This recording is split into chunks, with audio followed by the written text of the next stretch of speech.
Welcome back नाजरीन। बात कर रहे हैं हम आज काबीना के इजलास पे हमने गुफ्तगू की है। जो कुछ फैसले हुए या नहीं हुए अभी तक मामला इल्तवा का शिकार हैं। दूसरा एक मामला सजाद तरीन साहब जो असम्बली में आज हुआ। आज असम्बली में वजीर पानी और बिजली जो है वो बोलते रहे कि गुज़िश्ता हुकूमत ने इतने कर्ज लिए, फिर उसके बाद इतने कर्ज बढ़ गए और गुज़िश्ता हुकूमत में जो है ये मुआहदे हुए थे और उसमें ये मामलात थे और फलां ने ये एतराफ़ किया। नवीद कमर साहब का उन्होंने हवाला दिया। सर मेरा सवाल ये है, फिर मुराद सईद साहब ने तो आज अपनी परफॉर्मेंस भी बताई है। सिर्फ ये नहीं कि वजीर तवानाई गिले शिकवे करते रहे पुरानी हुकूमतों के, मगर वो अपनी परफॉर्मेंस नहीं बता सके तो उसको कवर किया आज मुराद सईद साहब ने। उन्होंने कहा नहीं नहीं, हमारी जो रैंकिंग है वो 6 दर्जे बेहतर हुई है, हमारी स्टॉक एक्सचेंज बेहतर हुई है, हमारे पासपोर्ट और वीज़ा की जो हवाले से जो मामलात थे वो बेहतर हुए हैं। तो आज उन्होंने अपनी परफॉर्मेंस का जिक्र किया है। हम बार बार ये शिकवा करते हैं कि परफॉर्मेंस कोई नहीं, सिर्फ माजी के गिले शिकवे हैं। अर्ज़ ये है नकी साहब, क्या उन्होंने परफॉर्मेंस में ये बताया है कि महंगाई कंट्रोल हो गई है? क्या उन्होंने ये बताया है कि चीनी जो है वो 80 और 85 रुपए किलो क्यों बिक रही है? क्या उन्होंने ये बताया कि आटे का बहरान और चीनी के बहरान पे जिन लोगों पे हाथ डालना है वो क्या हुआ है? क्या उन्होंने ये बताया है कि अब कराची में लाइट नहीं है और उसकी वजह से जो उनके इत्तेहादी MQM वाले हैं वो पार्लियामेंट के बाहर धरना क्यों दे रहे हैं? कब उन्होंने बताया कि कब तक लाइट कराची के लोगों को मिलेगी? हुकूमत के इत्तेहादी, देखें बात ये, अपोजिशन तो चलो धरना दे ही दे, हुकूमत के इत्तेहादी जो हैं वो धरना दे रहे हैं। और वो उन्होंने खुद हुकूमत के जो लोग हैं, PTI के जो लोग हैं सिंध में, शमीम नकवी वगैरह, उन्होंने वहाँ कराची में दिया हुआ था धरना। आपको पता याद होगा, जी जब असद उमर साहब गए तो गवर्नर मिले और कहा जी ख़त्म हो जाएगी, लोड शेडिंग बेहतर हो जाएगी। किसी पर, या आप इस बात से अंदाज़ा करें कि KL एक्टिव वाले इतने ताकतवर हैं, इतना ताकतवर माफिया वो बन गए हैं कि उन्होंने ना गवर्नर की बात को खातर में रखा, ना उन्होंने असद उमर साहब की बात को खातर में रखा, उन्होंने किसी की बात को खातर में नहीं रखा। कराची में उसी तरह लोड शेडिंग जारी है और हुकूमत के इत्तेहादी जो हैं वो बाहर पार्लियामेंट के बाहर के उन्होंने कैंप लगाए हुए हैं और वो वहाँ बैठा धरना दे रहे हैं और एहतजाज कर रहे हैं आवाम के लिए। और इस पे ये क्या कारकर्दगी जो है मुराद सही साहब दिखा रहे हैं जी हमें। चलें इसी हवाले से बात करते हैं। हमारे साथ लाइन पर मौजूद हैं सीनियर सहाफ़ी हैं, तज्ज़ियाकार हैं, कलम निगार हैं, शमशाद मांगड़ साहब। बहुत शुक्रिया शमशाद मांगड़ साहब वक्त देने का। सर आज जो कुछ असम्बली में हुआ, और सिर्फ आज नहीं, जो कुछ गुज़िश्ता हफ्ते में होता रहा, आज फिर वही गिले शिकवे थे हुकूमती वज़रा के, और जवाब में आज खुर्रम दस्तगीर साहब बोले कि आप बताएं कि वो पैसे जो आपने लिए हैं 23 माह में वो कहाँ गए। आप इस कारकर्दगी को क्या नाम देंगे? मैं इस कारकर्दगी को जीरो नाम दूंगा जी। 0+0+0 और इसके अलावा कुछ नहीं। अवाम की ये पार्लियामेंट है, यहाँ पे सिर्फ सियासत होती है, अवाम को कुछ नहीं मिलता। अब MKM यहाँ पे जो एहतजाज कर रही है पार्लियामेंट के बाहर, आपको पता है कि MKM परवेज मुशर्रफ दौर में भी थी, फिर उसके बाद भी MKM हर दौर में मौजूद रही है। लेकिन ये मसला जो लोड शेडिंग का है, तो ये तो हमारा बड़ा पुराना मसला बन गया है। तो अगर ये वाकई इसके लिए संजीदा थे तो इन्होंने अपने में ऐसा कुछ क्यों नहीं किया कि ये मसला हमेशा के लिए खत्म हो जाता है। चूंकि हम सियासत करने के आदी हैं, हमारी तमाम पार्टियां सियासत करने की आदी हैं। अब देखें, MKM वफाक में PTI की इत्तेहादी है, लेकिन जब वो सिंध पहुंचते हैं तो वहां पे दोनों के अपने अपने मफादात हैं। आज अगरचे वजीर आजम ने ये कहा है कि वो इस हवाले से एक अहम इजलास चंद दिनों में तलब करेंगे, अगले हफ्ते में वो बुलाएंगे, लेकिन इजलास तो वो हर हफ्ते ही अहम बुलाते हैं। लेकिन अहम इजलास में क्या अहम फैसले हो पाते हैं या उन पर अमल दरामद हो पाता है? अब ये देखें, जो माहिरीन बता रहे हैं कि बिजली की लोड शेडिंग तो सिर्फ कराची नहीं पूरे पाकिस्तान में बढ़ती चली जाएगी। सवाल वही है कि क्या बिजली की लोड शेडिंग खत्म कौन करेगा? शमशाद मांगड़ साहब, आप ये बताएं कि ये प्राइम मिनिस्टर जब से इक्तदार में हैं बहुत अहम अहम इजलास करते हैं, लेकिन इसका इम्पैक्ट जो है वो नीचे अवाम पे नहीं पड़ रहा, कोई बेहतरी नजर नहीं आ रही। इसकी वजह क्या है? यार अपना सजाद तरीन साहब, सारा इम्पैक्ट जो है वो सारा रद्द-ए-अमल तो अवाम पे ही पड़ रहा है। जितने अहम फैसले हुए हैं उसका इम्पैक्ट अगर आप देखें अवाम पे ही पड़ रहा है। महंगाई कितनी होगी, अवाम ने बर्दाश्त की है। बेरोजगारी कितनी होगी, अवाम ने बर्दाश्त की है। जब से मौजूदा हुकूमत आई है उसका रद्द-ए-अमल या इम्पैक्ट जो हुआ है वो अवाम पे ही पड़ा है। अभी आप देख नहीं रहे कि मुल्क की सूरत हाल, अवाम की सूरत हाल कहाँ पे पहुंच गई है। और वजीर आजम का तो हमारे नारा है कि घबराना नहीं। तो आप और मैं तो सिर्फ ये सोच के रात को सो सकते हैं कि घबराना नहीं।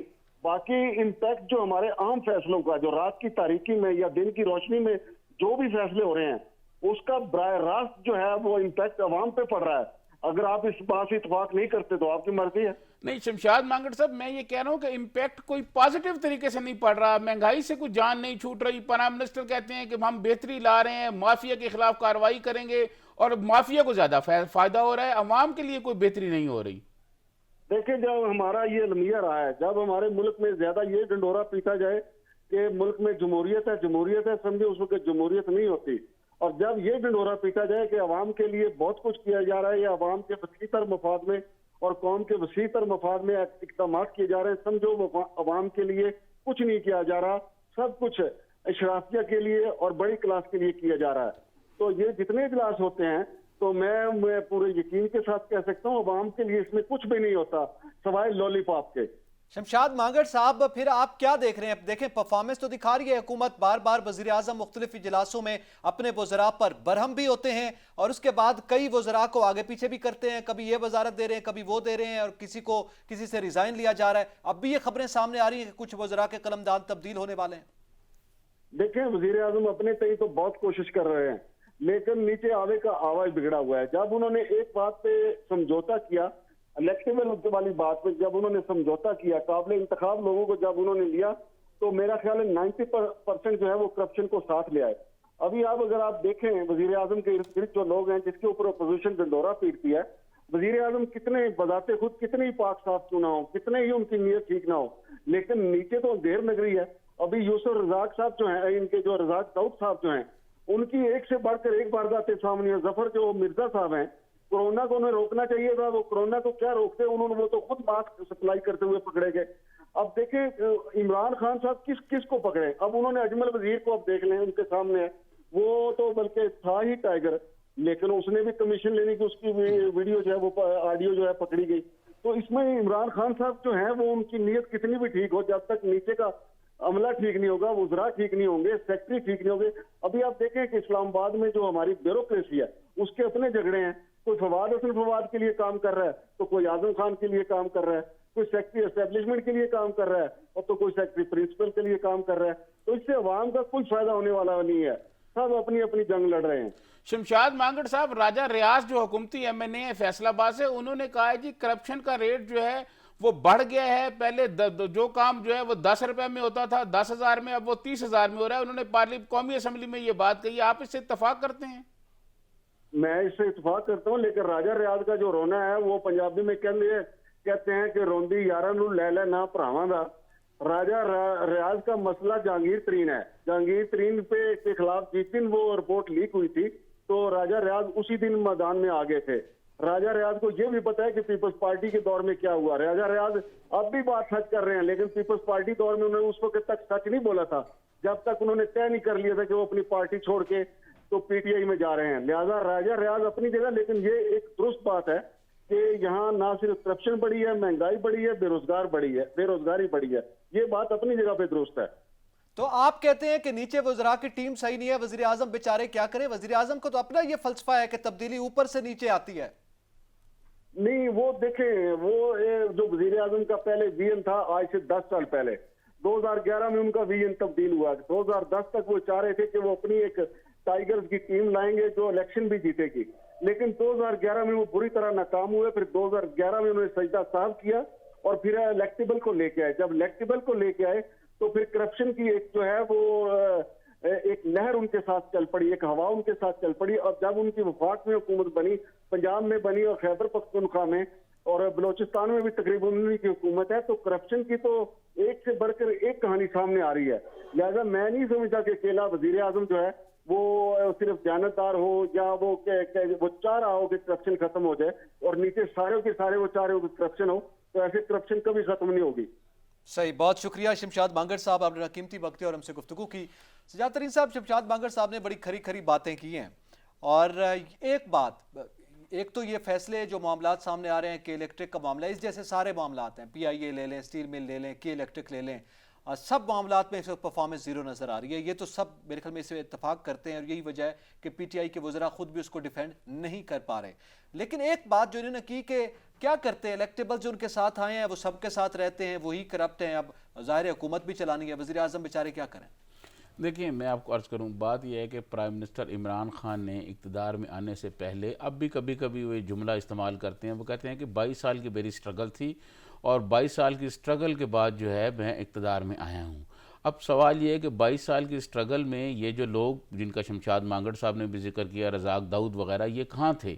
नदीम बाबर कहाँ थे, जो आयल के एक बहुत बड़े मतलब उसमें मामलात हैं, उनके फिट हैं आयल के हवाले से।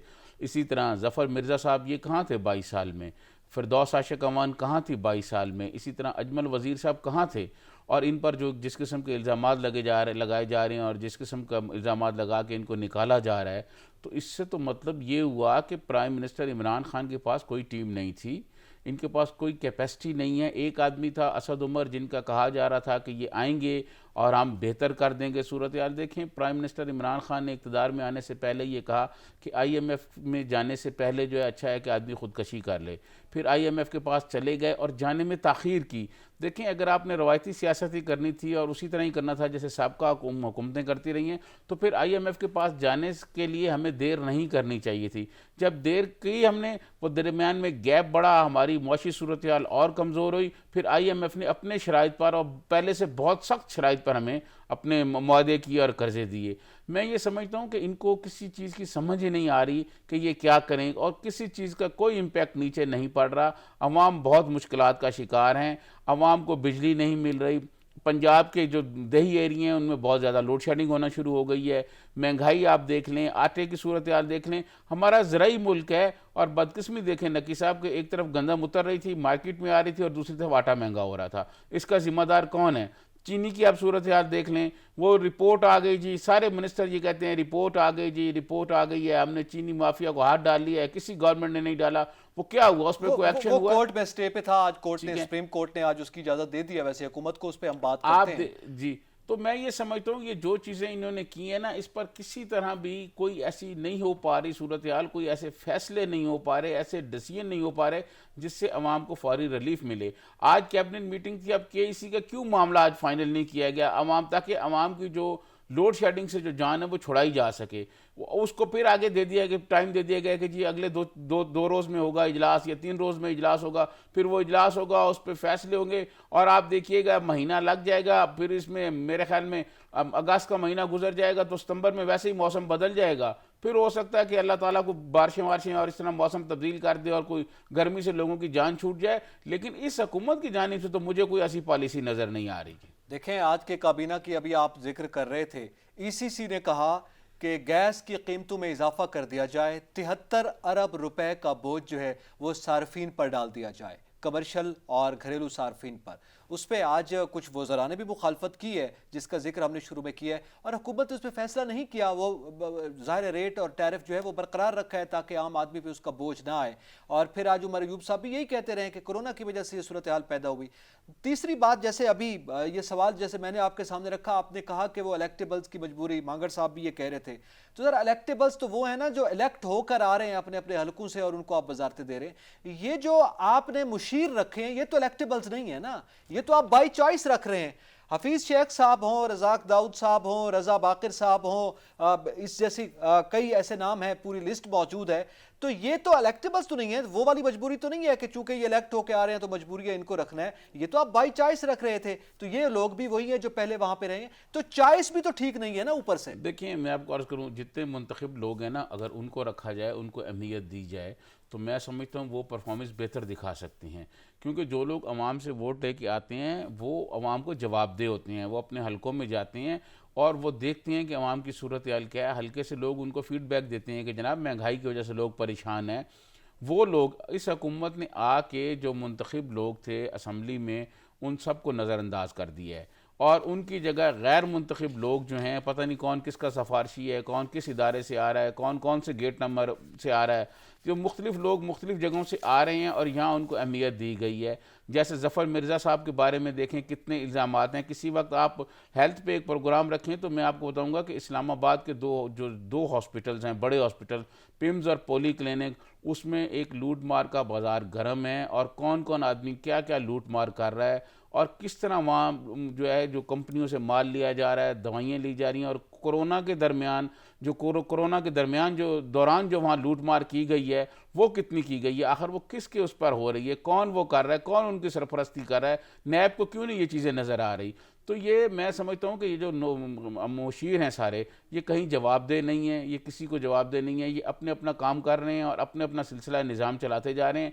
ये ऐसी पॉलिसियाँ नहीं बना रहा है जिससे अवाम को कोई फ़ायदा हो। हफीज़ शेख साहब और बाकर रज़ा साहब IMF को सरोकार किए हैं, वो IMF के मफादात को ज़्यादा देखते हैं। वो पहले भी रहे हैं, वो जनाब मुशर्रफ के ज़माने में भी रहे हैं, वो पीपल्स पार्टी के ज़माने में भी रहे हैं। हफीज़ शेख साहब वज़ीर थे उनके, और आज भी वो हैं। तो कौन सी तब्दीलियाँ आई और कौन सी तब्दीली और कौन सी तब्दीली ला के जनाब ये कर रहे हैं। मैं समझता हूँ कि अवाम बहुत मुश्किलात का शिकार हैं, अवाम की मुश्किलात मुसलसल बढ़ती जा रही हैं, और हुकूमत जो है उन मुश्किलात को कम करने में अभी तक कोई संजीदा नज़र नहीं आ रही। जी, तो नैब की आप बात कर रहे हैं, नैब आप कहते हैं कि उस जानिब नहीं जाती जिस जानिब जाना चाहिए, जिसका डायरेक्ट फ़ायदा आवाम को हो। लेकिन अब तक तो हमने देखा कि नैब अपोजिशन पे हाथ डालती रही है, उनके खिलाफ केसेस बनते रहे हैं, बार बार अपोजिशन उस पर वावेला करती रही है। एहसन इकबाल साहब खुद नैब में चले गए हैं, अब तो वो कहते हैं कि जनाब ये जो नारोबाज स्पोर्ट्स कॉम्प्लेक्स था उस हवाले से उन्होंने खुद दरख्वास्त दायर कर दी है। देखिए, मैं आपको अर्ज़ करूं, जो उन्होंने दरख्वास्त दी है, उन्होंने ये कहा है कि जी मुझे ये गिरफ़्तार किया गया और मेरा ये सारा SDP में और सारा इस कानून के मुताबिक मैंने बनाया था। अब हुकूमत ने डिस्ट्रिक्ट और तहसील सतह के जो मंसूबे हैं वो भी उसमें डाले हुए हैं, तो इन्होंने भी फिर वही काम कर रहे हैं जिसके मुझे सज़ा दी गई है। तो एहसन इकबाल साहब भी यही कह रहे हैं। लेकिन नैब जो है, आपको पता है कि नैब की जो कारकर्दगी है वो बहुत मायूस कुन कारकर्दगी है। नैब की कारकर्दगी उस तरह नहीं है जिससे नज़र आए कि जनाब कोई नैब वाले अच्छी कारकर्दगी कर रहे हैं या बिला इम्तियाज़ एहतसाब हो रहा है, ऐसा कोई तासर सामने नहीं आ रहा। और मैंने एक प्रोग्राम में, आपको याद है, ये कहा था कि नैब के लोग जो हैं वो किसी दिन आप इस पर नैब पे एक प्रोग्राम रखें। चेयरमैन नैब को अगर नहीं पता तो मैं बता दूंगा कि नैब का कौन सा अफसर है जो E7 में जाके और लोगों से मामला तय करता है, उसको क्यों नहीं पूछा जा रहा, वो क्या वहाँ जाके करता है और उन लोगों को कौन सी इन्फॉर्मेशन दे रहा है। इसी तरह मैं समझता हूँ कि नैब की जिस तरह कारकर्दगी होनी चाहिए थी वो कारकर्दगी नहीं है। नैब वन वे सिर्फ जा रही है, अपोजिशन का जो आदमी बोलता है उसको उठा लिया जाता है और बाकी लोगों को नहीं। देखें पिशावर क्या नहीं, चीफ मिनिस्टर कल बिलावल भुट्टो ने भी यही कहा ना कि चीफ मिनिस्टर सिंध को तो हर हफ्ते बुला लिया जाता है, महीने में 4-4 चक्कर वो लगाता है। तो चीफ मिनिस्टर KP पर भी मुकदमे हैं, वजीर दिफा परवेज़ खटक पर भी हैं, आतफ खान पर भी हैं, बाकी और बेशुमार लोगों पर हैं। उनके हवाले से तो कोई ऐसी बात नहीं की जा रही कि उनको भी बुलाया जाए। तो नैब को अगर बिला इम्तियाज एहतसाब करना है तो फिर हुकूमत में जो करप्शन के इल्ज़ाम आ रहे हैं या जो इंक्वायरियाँ हो रही हैं उनके साथ भी वही रवैया रखे जो अपोजिशन के साथ रखा हुआ है, ताकि फ़र्क नज़र ना आए। ठीक है, अब थोड़ा सा आगे बढ़ें। आपके इल्म में है कि गुज़िश्ता रोज़ एक बड़ी पेशरफ्त हुई है और वो ये हुई है कि पाकिस्तान ने अफ़गान ट्रांजिट रूट जो है, अफ़गान ट्रांजिट ट्रेड के हवाले से उसे बहाल किया है, जो कि कोरोना की वजह से बंद था। और इसका ताल्लुक ज़ाहिर है इंडिया के साथ है कि अफ़गानिस्तान इंडिया में अपने प्रोडक्ट्स लेके जाता है, अपनी एक्सपोर्ट्स वहाँ कर सकता है, लेकिन एग्रीमेंट के तहत बहरहाल इंडिया अपनी एक्सपोर्ट टुवर्ड अफ़गानिस्तान नहीं कर सकता। इसे खोला गया है, अब मार्च में बंद कर दिया था, उससे पहले ऑपरेशन चल रहे थे, 2010 में ये मुआहदा हुआ था। अब जब तरीन साहब दोबारा ये ओपन हुआ है तो इस पे एतराज़ बड़ा जो सामने आ रहा है वो ये है, एक तो इसे ओपन नहीं होना चाहिए था आजकल के हालात में जो इंडिया के साथ हमारे हैं, और दूसरा ये यौम शहदाए कश्मीर वाले दिन इसे बहाल किया है फॉरेन ऑफिस ने, उनको ये दिन देख कर मामलात को आगे बढ़ाना चाहिए था अगर कोई मुआशी मजबूरी थी भी तो। देखें, मैं आपको अर्ज़ करूं कि हमें इंडिया के साथ किसी किस्म का कोई ताल्लुक़ नहीं रखना चाहिए। हमें इंडिया के साथ किसी किस्म का कोई सहूलत कार नहीं बनना चाहिए कि अफ़गानिस्तान का माल जो है वो इंडिया में हमारे थ्रू नहीं जाना चाहिए। इंडिया की तरफ मैं समझना, हमें इंडिया के लिए कोई नरम गोशा नहीं पैदा करना चाहिए। 11 माह से मकबूजा कश्मीर में जो मोदी ने जुल्म और बर्बरियत का बाज़ार गर्म किया हुआ है, वहाँ लोगों की जो ज़िंदगी मुश्किलात का शिकार हैं, लोग वहाँ बहुत मुश्किलात का शिकार हैं, लोगों को खाने की चीज़ें नहीं मिल रही, लोग कारोबार नहीं कर पा रहे, लोग वहाँ उनके लोग घरों में फौत हो रहे हैं, उनको जनाजे करना मुश्किल हो गया है। तो ऐसी सूरत में मैं समझता हूँ कि ये कश्मीरियों के लिए अच्छा पैगाम नहीं जाएगा। हुकूमत पाकिस्तान को बिल्कुल इसकी इजाज़त नहीं देनी चाहिए थी। जिस तरह इंडिया हमारे साथ कर रहा है, हमें भी इंडिया के साथ यही करना चाहिए। रोज़ LOC पर फायरिंग होती है, हमारे नौजवान पाक फ़ौज के जो सिपाही हैं बेचारे और नौजवान हैं वो शहीद हो रहे हैं, हम रोज़ चाहते हैं वहाँ से उठा रहे हैं। तो मैं ये समझता हूँ कि ये इंडिया के साथ नहीं होना चाहिए, इन हालात में तो बिल्कुल नहीं होना चाहिए था। जैसे पहले मैंने एक दफ़ा कहा था कि देखिए, मैंने एक एम्बेसडर को ये कहा कि यार इंडिया जो है वो बात नहीं कर रहा हमारे साथ मुज़ाकरात पे, तो उसने कहा कैसे नहीं कर रहा, कश्मीर पे आप कहते हैं बात नहीं कर रहा, करतारपुरा आप खोल रहे हैं, करतारपुरा पे आप बातचीत कर रहे हैं। तो ये मैं समझता हूँ कि दोहरा मेयार नहीं होना चाहिए। इससे ऐसे लगेगा कश्मीरियों को ये मैसेज जाएगा कि जैसे हमने कोई दोहरा मेयार इंडिया के लिए रखा हुआ है। ऐसा बिल्कुल नहीं होना चाहिए था। इंडिया हमारा दुश्मन है और इस दुश्मन के लिए हमें कोई भी नरम गोशा नहीं रखना चाहिए। बिल्कुल इसमें बेशक कोई अगर नुकसान भी होता है तो हो जाना चाहिए, लेकिन इंडिया के साथ बिल्कुल ये मेरे ख्याल में अफगान ट्रांजिट ट्रेड वाला रूट नहीं खुलना चाहिए था जी। ख्वाजा आसिफ ने भी आज असेंबली के फ्लोर पर यही बात की कि कश्मीरियों को बहुत रंज होगा आपने ये जो रूट खोला है, लेकिन उससे पहले आपके इल्म में तरीन साहब ये खुला हुआ था, ये ट्रेड हमारी हो रही थी और ये 2010 में ये एग्रीमेंट हुआ था। आपके इल्म में पीपल्स पार्टी की हुकूमत थी और उसके बाद फिर ये मामलात आगे चलते रहे हैं, मुसलसल चलते रहे। अब ये जो इंटरनेशनल एग्रीमेंट्स होते हैं, जाहिर है उसमें कुछ मजबूरियां भी होती हैं। दूसरी जानिब अफगानिस्तान भी हमारा हमसाया है, जाहिर है उसका भी प्रेशर होगा। देखें बिल्कुल होगा, लेकिन अफगानिस्तान को ये बताना चाहिए ना कि देखिए इंडिया का जो रवैया है हमारे साथ, वो उसका आपने देख लिया ना, पूरी दुनिया ने देख लिया वो क्या कर रहा है, कश्मीरियों के साथ क्या कर रहा है। तो ऐसी सूरत में मैं समझता हूँ कि पाकिस्तान को कोई इंटरनेशनल मुआहदा, इंडिया के साथ हमारे कौन इतने इंटरनेशनल मुआहदे नहीं, पानी के नहीं है, वो हमारे सारे पानी बंद करने की धमकियाँ देता है आए रोज़ उसके मिनिस्टर ये कहते हैं। तो मैं ये समझता हूँ कि इंडिया के साथ हमें बिल्कुल नरम रवैया उस वक्त तक नहीं अख्तियार करना चाहिए जब तक वो कश्मीर का मसला हल नहीं करता। कश्मीर का मसला अक़वाम मुत्तहिदा की करारदादों के मुताबिक हल होना चाहिए। अगर देखें ये आपने कहा कि जी अफगानिस्तान का भी हम पे दबाव होगा, तो फिर अफगानिस्तान की लीडरशिप को ये कहा जा सकता है कि इंडिया के मोदी से वो बात करें और जो आर्टिकल 5 अगस्त को 2 ख़त्म किए गए उनको बहाल किया जाए, कश्मीर का स्पेशल स्टेटस बहाल कर दिया जाए, तो फिर हम उनसे जो है उसके बदले में हम ये इनको ट्रेड को खोलने की इजाज़त दे देंगे।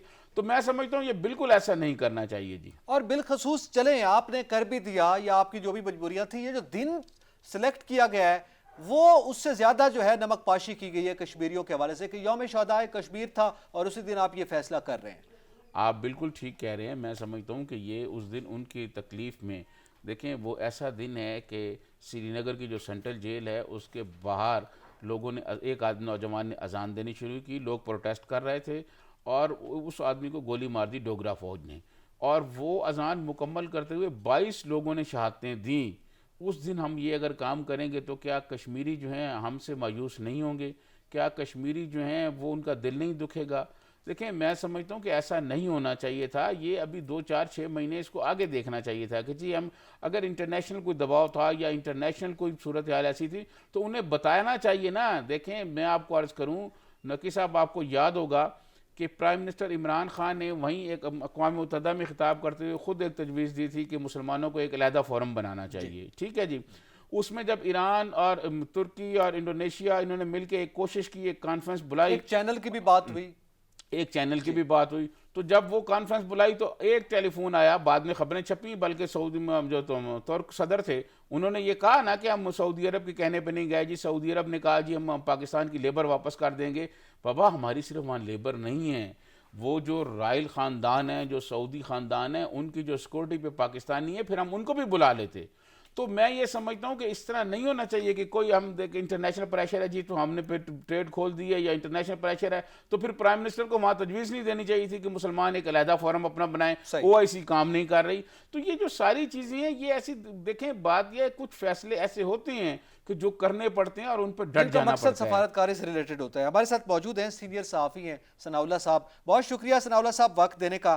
सर ये जो पाकिस्तान अफगान ट्रांजिट रूट है इसको दोबारा ओपन किया गया कोविड-19 के बाद, मेरा इसके यकीनी तौर पर 2 पहलू हैं, एक मुआशी पहलू है और एक सियासी पहलू है।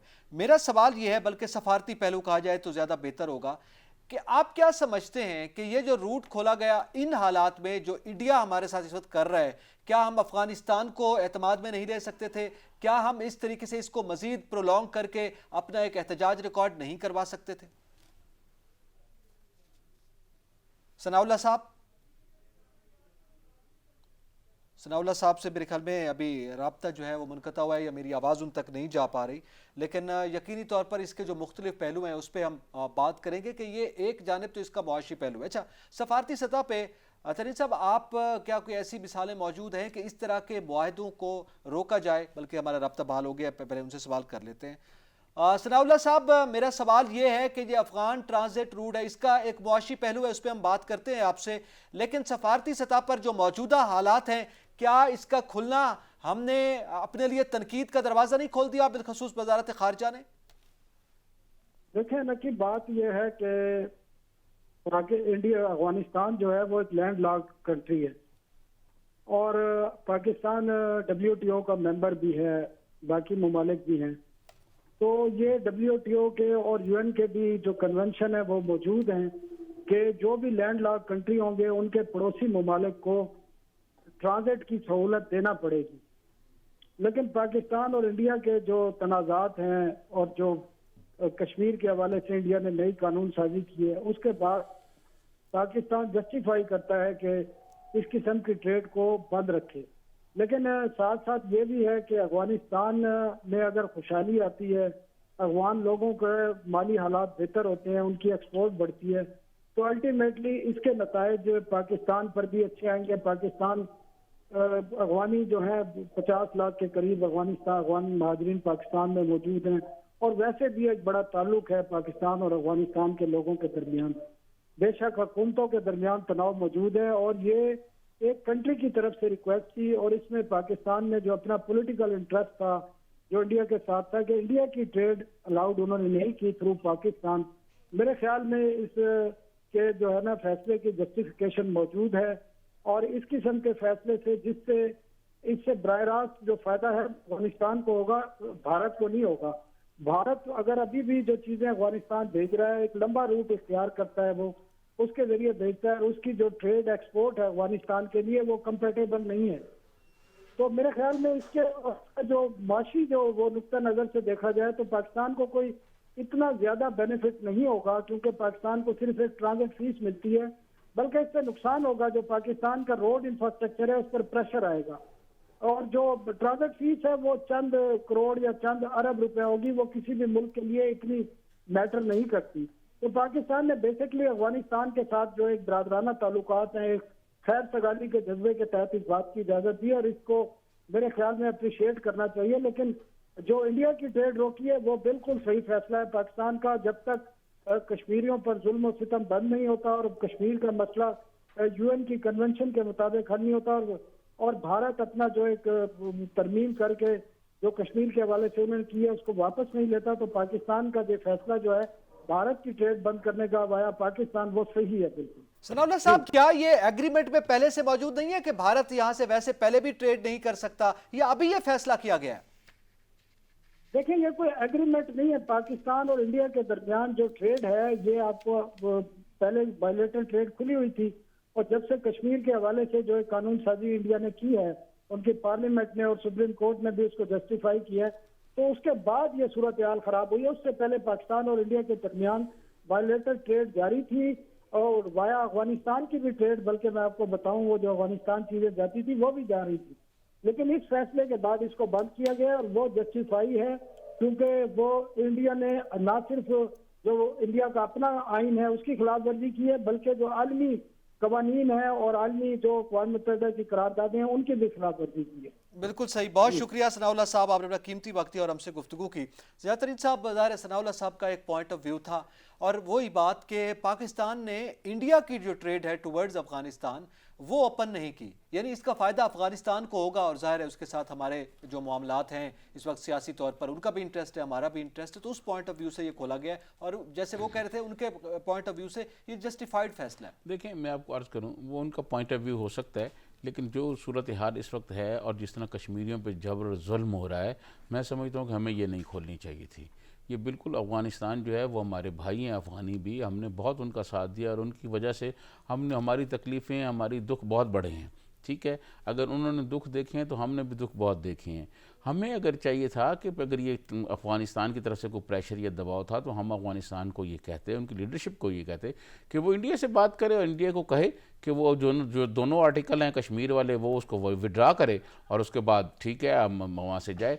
देखें, बात यह है कि अगर हम इंडिया के लिए हर तरफ से सहूलतें लोगों के कहने पर करते रहेंगे तो इंडिया फिर हमारी बात कौन मानेगा और दुनिया हमारी बात कैसे मानेगा।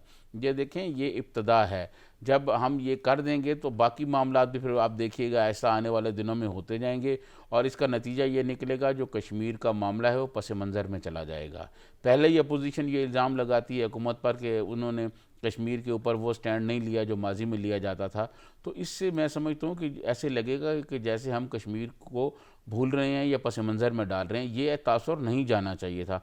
पाकिस्तान जो है वो कश्मीर का सबसे बड़ा तर्जमान है। दुनिया भर का कोई फोरम ऐसा नहीं है जिसमें प्राइम मिनिस्टर कोई भी हो, चाहे आज इमरान खान है, इनसे पहले मियाँ नवाज शरीफ थे, उससे पहले गिलानी साहब और आसफ जरदारी साहब, मोहतरमा बेनज़ीर भुट्टो। तो ये जो भी थे लोग वो कश्मीर के मामले को हर फोरम पर जाके उठाते थे, उसकी बात करते थे। तो इस तरह करने से ये लगेगा कि जैसे हम इनको पस मंज़र में डालना चाहते हैं, और ये बात अच्छी नहीं होगी। बिल्कुल, इस पे मेरे ख्याल में वजीर खारजा को फ्लोर ऑफ द हाउस पे आकर, असेंबली में आकर जवाब देना चाहिए। आज ख्वाजा आसिफ ने भी ये सवाल उठाया, तो इसका जवाब देना चाहिए कि भाई ऐसा क्यों किया गया है। इसके साथ साथ चूंकि वक्त इख्तिताम के करीब है, लेकिन ज़िया तरीन साहब, अवाम के हक में एक अच्छा फैसला सुप्रीम कोर्ट के हवाले से भी हुआ है। आपके इल्म में है, शुगर इंक्वायरी कमीशन की रिपोर्ट आई थी और फिर उसके बाद वो इम्तना में चली गई थी, स्टे में। आज फिर हुकूमत को ये इजाज़त मिल गई है कि वो कार्रवाई करे। एक कमेंट कर दीजिएगा जाते। देखें, मैं समझता हूँ ये शुगर माफिया जो है इसके खिलाफ कार्रवाई होनी चाहिए। हुकूमत फौरी तौर पर कार्रवाई करे, और जो जिस तरह इस्लामाबाद हाई कोर्ट ने कहा था कि 70 रुपये वो चीनी देने के लिए तैयार थी, जो मिलें जो हैं उनसे ली जाए और आवाम को रिलीफ दिया जाए। महंगाई की वजह से आवाम बहुत मुश्किलात का शिकार हैं। जी, यकीनी तौर पर आवाम को रिलीफ दिया जाए और हुकूमत पर यह जिम्मेदारी आयद है कि कोई भी स्टे नहीं है तो वो कार्रवाई करें और आगे बढ़ें और आवाम को फ़ायदा दें। एतजाज़ नकीर से जातरीन को इजाज़त दीजिए। अल्लाह हाफ़िज़।